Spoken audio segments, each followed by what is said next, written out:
The dense forest was eerily silent. Just a little while ago, the highway was bustling with cars, but now, nothing. The only sounds were the distant cries of animals, echoing through the trees. Namita felt a knot of unease tighten in her stomach. She turned to her husband. "Drave, are you sure we're on the right road?" "Of course," he said, trying to sound confident. "Don't believe me. Check Google Maps. We're on the right path. But we haven't seen another car for so long." "You're just overthinking it," Dhruv replied, glancing at the clock. It was 2:19 a.m. "Just close your eyes and get some rest. It's going to be a while before we get home." He was trying to distract her, but honestly, he was starting to feel nervous too. They were driving home late from a doctor's appointment. Namita had been having sudden stomach pains, and the checkup had run much later than expected. Dhruv hid his own anxiety. If he showed he was scared, Namita would only get more worked up. He muttered to himself, "There's no network out here. I can't tell if we're going the right way or not. If it wasn't an emergency, we would have just stayed the night. Who drives at 3 a.m. on a moonless night like this?" The silence of the forest was suffocating. Every rustle of leaves, every snap of a twig, felt like a threat looming just out of sight. He slowed the car, creeping along the dark, winding road. All around them, dark clouds began to gather, blotting out the few stars that were visible. Then, a flash of lightning tore across the sky, followed by a deep rumble of thunder. "Great. Just what we needed." Dhruv sighed. "A storm." Namita spoke up, her voice trembling slightly. "I was hoping we'd get off this highway quickly."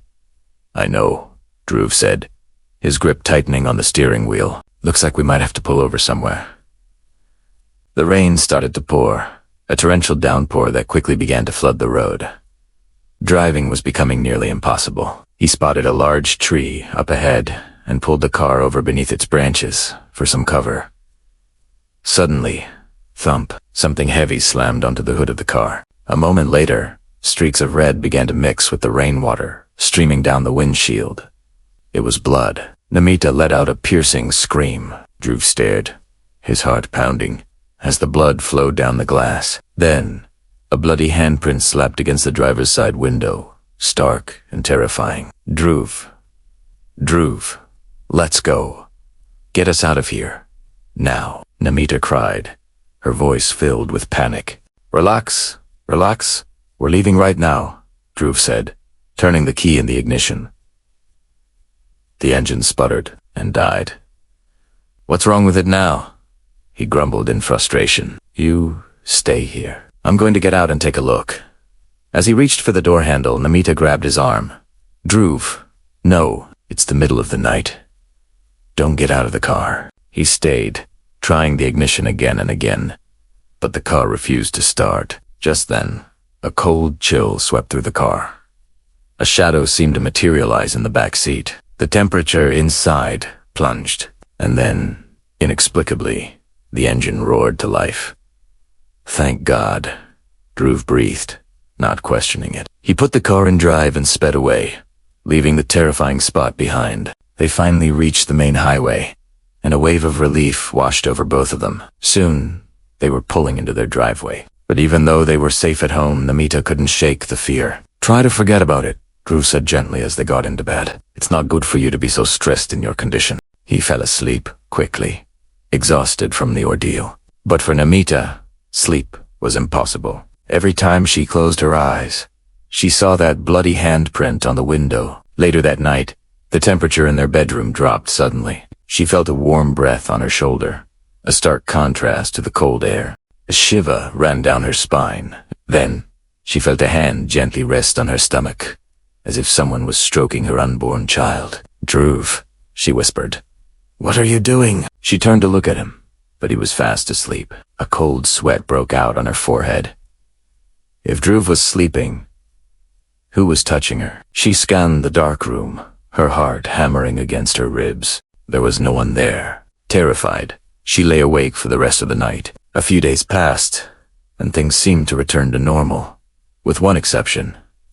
Namita, her behavior had changed. She was always hungry, ravenous even, and her temper flared at the smallest things. Dhruv brushed it off as hormonal changes due to the pregnancy. One evening, he came home from work early. "Namita, I'm home," he called out. No answer. A strange, acrid smell hung in the air. A sense of dread washed over him, and he ran towards the kitchen. He found Namita standing there, a matchbox in her hand, staring blankly at the gas stove. She was about to strike the match when Dhruv lunged forward and grabbed her hand. Just in time, the vacant look in her eyes sent a chill deeper than any cold night ever could. What was happening to his wife? The fear he felt in the forest was nothing compared to the terror he felt now, right here in his own home. He knew, with a sickening certainty, that whatever they encountered on that road, it had followed them, and it was closer than he could have ever imagined. "No, Namita, don't do this." And saying this, Dhruv snatched the matchbox from Namita's hands. He immediately switched off the gas. "Have you gone mad? Do you even know what happens now? You didn't realize how long the gas has been on. I don't know where you were lost. If I had not come at the right time today, I don't know what would have happened. Sorry, Dhruv. Don't know where my attention was, and I didn't even know about the smell. Don't know what is happening with me because of pregnancy. Okay, don't worry too much. Sometimes this happens in this situation. You rest. Don't think too much." Dhruv thought that all this was a side effect of Namita's pregnancy, but this was just the beginning. One day Dhruv saw Namita standing in front of the mirror, muttering something. At first, she felt as if she was talking to her child while looking in the mirror, but later he found that there was anger in his eyes, not love. She was mumbling something angrily, but as soon as he went near Namita, she became calm. Namita was in her 9th month. Now there was not much time left for her delivery. It changed a lot in a month had gone. "Dhruv, I feel someone is around me all the time. Sometimes I feel like someone is watching me. Sometimes I feel as if someone is touching my stomach." Now Dhruv also started feeling a little worried. That's why he called his mother and told her the whole thing. "Hey, you are telling me this now. You also know that the 9th month of the daughter-in-law has started. If we do not take care of it at this time, anything untoward can happen. But don't worry, I will meet the village Panditji tomorrow and get a Raksha Sutra made for Namita." Saying this, he got Raksha Sutra made for his daughter-in-law from the village Panditji, and the city came to her son and daughter-in-law. "It's night now.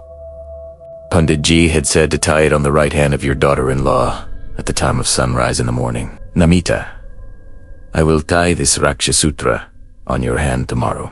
Saying this, he kept that Raksha Sutra with the Lord in the temple. But that night Namita suddenly screamed. Dhruv woke up in panic and saw that Namita's nightgown was torn near her stomach, and there were strange marks on her stomach. "Namita crying," Dhruv said. "Someone has scratched me with a nail." "Ah!" Dhruv looked really deep on his stomach. There were nail marks as if some animal had attacked. That night, Dhruv got scared for the first time. The next day he took Namita to the doctor. During the checkup, the doctor was also surprised as to how such a mark appeared on the stomach. "I also don't understand. How did this happen? But it may be due to side effects of medicines." Hearing what the doctor said, Namita started looking at him angrily, and without saying anything, she walked out of the doctor's cabin. When they came home, Mother was waiting for them. "Son, where did you go early in the morning?" "When I returned from my morning walk, I saw at home there was no one." After listening to his mother, Dhruv told her the entire sentence of last night. "Oh God, what's going on? Now, you protect me." Saying this, she picked up the Raksha Sutra and started tying it on Namita's hand. But that Raksha Sutra suddenly got burnt. Oh God, what happened?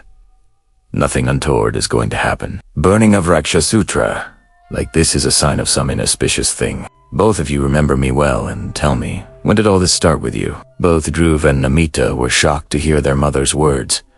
He remembered that night. Jungle rain, bloody handprint. When he told all that to his mother, she also got upset. He said in a serious tone that sometimes pregnant women are taken over by evil spirits.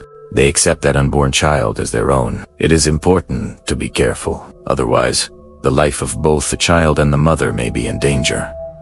We have to take care of both of them. Dhruv was finding his mother's words as superstition, but what the eyes were seeing also could not be denied. Namita's condition was worsening day by day. Mom, tell me what to do. I will go to the village tomorrow itself and meet Guruji. Saying this, she went to the village the very next day. Here in the city, the complexion of Namita's face had changed. Sometimes his stomach seemed abnormally bloated. Sometimes he would start moving in strange ways, as if there was not a child but something else inside. When Dhruv slept at night, Namita's voice would change. She would say in a heavy husky tone, "This the child is mine." He will take Italiano no. This child is mine. No one can snatch it. If Dhruv had woken up in a hurry, Namita would have looked normal, as if nothing had happened. Can't understand what to do. Just then his mother called. "Son, Pandit Ji has said to pay attention to the It is important to keep. Someone has used Tantra Vidya on him." Dhruv was shocked to hear his mother's words, but Mother Namita's condition is not such that I can bring her to the village. Her and her child's life is in danger. You will have to bring your daughter Rino here soon. Dhruv could not understand what to do. He also thought that there was no use in delaying now. He will have to go to Pandit Ji with Namita. Thinking this, he went to Namita in the room. But in the room, his wife was lying on the ground and there was blood spread all around. He immediately picked him up and took him to the hospital. "I am sorry, your child is no more in this world. Your child was dead in your wife's womb even before you came to the hospital." Hearing this, tears started flowing from Dhruv's eyes. He understands something, couldn't figure out what happened. "Take care of yourself, Mr. Dhruv. Your wife's life is in danger. We have to take the child out of the operation. But there is also a danger of your wife's life in this. We will do the operation only when you sign the document and give it to us." Hearing this, Dhruv started crying bitterly because he felt so much shock in a moment. "Doctor, now save my wife by any means possible. My child has left me, but I cannot live without my wife." Dhruv immediately signed the papers and the doctor went to perform the operation. By then, Dhruv's mother reached the hospital. "Mother, look what happened. My child is no longer in this world." "Son, don't worry." "Daughter-in-law? Are you okay?" "I told you to bring your daughter-in-law to me as soon as possible." "But mother, why did all this happen to me only? What to do?" "Son, when you have become your own enemy, then why do you need others?" "What do you mean, mother? Our daughter-in-law has been bound by black magic. And all this has been done by none other than the daughter-in-law's parents themselves.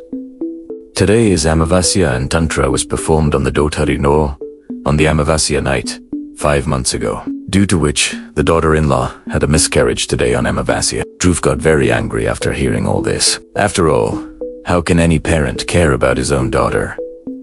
Can cause harm? After some time, the doctor told that Namita is now out of danger. It was Sabed. After a few days she recovered, but when Namita came to know that it was because of her parents that she had lost her child, it hurt him a lot to know this. From that day onwards, he ended all his relations with his parents, but even today, she could not get over the grief of losing her child.